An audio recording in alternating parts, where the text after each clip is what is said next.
Howdy y'all, for those of you who don't know me, my name is Caitlin. I am the owner of Caitlin Handmade Crafts, and today I'm going to show you how to make and how I make an upcycled t-shirt flannel. I'm sure there's multiple ways to do it, but this is just kind of the way I figured out how, and I'm going to show you how to do it today, so let's get started. The things you'll be needing for this project are a t-shirt and a flannel, obviously, a sewing machine, scissors, some sort of table to cut on. You don't necessarily need a cutting board, but it's really helpful, and then pins slash clips. So first you need to pick out a t-shirt. I chose this plain Beatles shirt that I thrifted. I'm currently in the middle of a Beatles collection, and so, two birds with one stone. YouTube video, how to, and a collection item. And this is the flannel that I'm going to pair with it. I think it's super cute, matches pretty well, and now I'm going to cut it. Also, just finished this. I love it so much. It's amazing. I just recently started working with sweater material, but this will be in the collection, so make sure you check it out because I think it's really cool.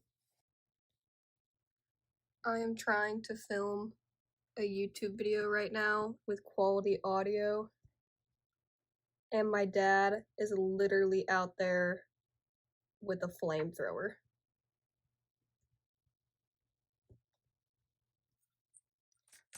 Does anyone else's family do this? I don't know. Is it just mine?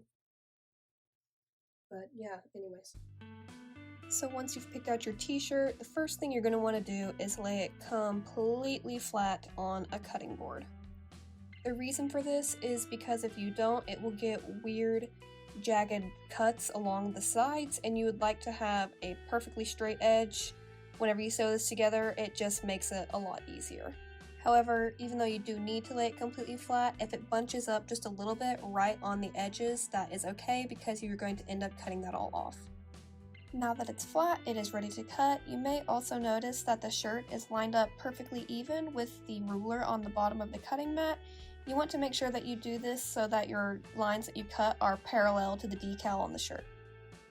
Now you're going to cut off the side of the shirt, but make sure you leave some excess fabric between the decal and the edge. You're going to need that later for whenever you sew your seam. You will notice I am using a roller. I prefer to use that over scissors. It just gives me a cleaner cut. However, using scissors is just as fine. You just want to make sure that you line it up with one of the marks on the cutting board so you get a nice straight line. Here's what it should look like right now. My left side is actually a little bit bigger than my right, so I am going to trim that up a bit. This is also why whenever I cut, I try to do it as close to the edge as possible so that whenever I do need to trim things up and make it more even, I'm not losing too much fabric. Here is an example of what happens whenever you don't straighten it out perfectly. I missed one little bump, and as you can see, there's that tiny little jagged edge. It's very easy to fix, but if you leave too many of those bumps, you may end up having to cut off a lot of extra fabric. Just like the t-shirt, we are going to lay the flannel completely flat. I've found it's a lot easier to keep the flannel flat and straight whenever you button all of the buttons. Now, unlike the t-shirt where you cut the outermost edge off, for the flannel you're actually going to cut the inside chunk out. So basically the only part you're going to be cutting out is the neck and where the buttons are. I am going to cut as close as I can to the middle just so I have a lot of extra fabric to work with, and I can tweak it at the end based on the size I want this flannel to be. The flannel is now ready to cut. There is a small stain here, so I am going to cut on the outside of that stain. You will end up cutting through the pocket if your flannel has that, but that's okay. I think it looks really good overall. I may or may not have forgotten to turn the camera on, but as you can see, I have cut out this middle chunk. I did cut through the pocket, but I like the pocket look. If you don't, you can cut it closer to the edge, however, your sleeves will be a lot shorter.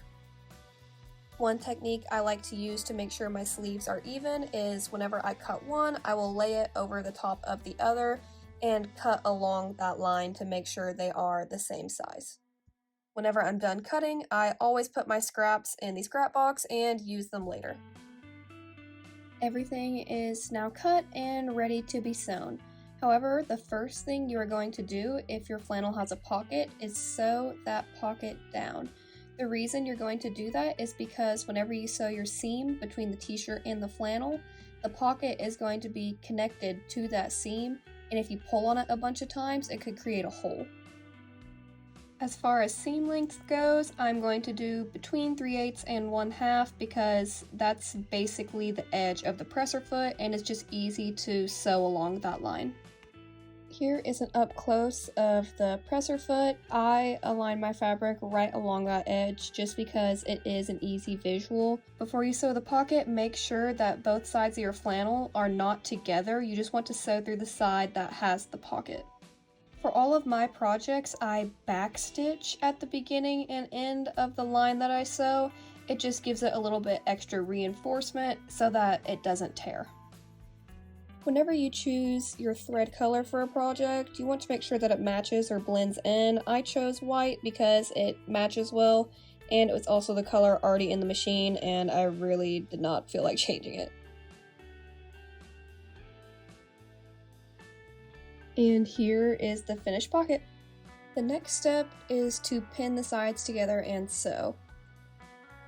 This may be counterintuitive, but the first thing you're going to do is actually turn your t-shirt inside out. As you can see, the decal is now inside. The reason you do this is because whenever you sew, you want to sew the inside of your project so the seams are inside and you don't see them. Now we are going to pin the flannel to the shirt. What you want to do is lift the shirt up a little bit. You're going to flip the flannel inside of it so that the pocket is on the front, which is on the cutting board, and you flip the back on top of it. When you put the flannel inside, you want to leave it right side out compared to the t-shirt, which is inside out. You want to do this so that the inside of both your fabrics line up and you can sew that seam inside. I have picked up the bundle of fabric and now I'm going to clip. You want to start clipping at the shoulder so you can make sure the flannel is even on both sides. For this flannel piece, the seams for the shoulders happen to line up perfectly, so I am going to start by clipping there. If the shoulder seams are not even, you can just lay the pieces out and see where the shoulder naturally rests and then start pinning it there. And now I am just going to line up the edges and pin all the way down on both sides. You can use clips or pins for this. I just like to use clips because I think they're easier and a little bit more sturdy. Now that I'm done clipping, I am going to flip the flannel gently right side out and make sure that it lines up the way that I want it to. As you can see, the pocket is where it normally should be, the shoulders look good, so I think it is ready to sew. Another way you can double check that it's pinned right is look at the tails of the flannel. Now they don't always line up on flannels. For this one it did, and so I knew that whenever I cut and pinned it, they should line up on the new project as well.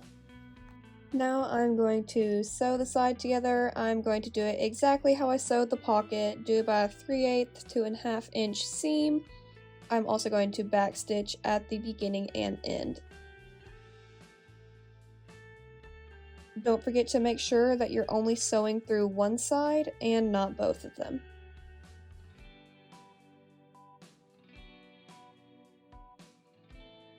This is what the finished sleeve should look like. As you can see, I sewed the seam on the inside. I recommend reinforcing the seam, whether that be sewing over it again or serging it, but if you want, you could just leave it like that. However, it is more prone to tearing. Because I sewed on the inside, I have this nice clean edge on the outside and the messy part on the inside, which it's really not even that messy, it just gives it a cleaner look. I am going to reinforce the seam by serging it. However, if you do not have a serger, you can just stitch over it again, but a little bit closer to the edge. One side is now done, and we can sew on the other sleeve. So we are going to do it exactly how we did the first. We're going to flip the entire thing inside out. You don't have to make the sleeve inside out, it just makes it easier visually. Once it's inside out, you are going to lift up the back and flip the flannel inside. And remember, you leave the flannel right side out. From there, you're going to flip the back on top of it and then line up the shoulders, pin everything, and you are ready to sew the other side. I am not going to show me sewing the other side. It is exactly how I did the first one. Just make sure you follow the exact same steps and reinforce the seam. This is what the finished project should look like. As you can see, the seams are inside and they are nice and clean. From here, you can get creative and do some extra steps. If you wanted, you could chop off the bottom and leave it a raw hem. I've done that with some of my products. One flannel I did that with is this America flannel. As you can see, it's just a raw hem. It's not as clean, but I think it's kind of in style right now and looks cool. You can also chop off the sleeves like I did on this one. I think for this project, I am actually going to hem the bottom. I would like to leave this t-shirt hem that's already made because hemming a t-shirt is not fun. However, I am going to hem the flannel part and make it even on both sides. To hem the flannel part, I am first going to line up the flannel at the bottom evenly and cut it off at the shortest spot. You want to leave some excess fabric below the t-shirt hem so that you can flip it under and sew it. To clip it, all you're going to do is flip the bottom edge over a teeny tiny bit, maybe like 1/4 of an inch, and then flip it over one more time to where it lines up with the edge of the t-shirt, and then you're going to clip it. You want to do this all the way around.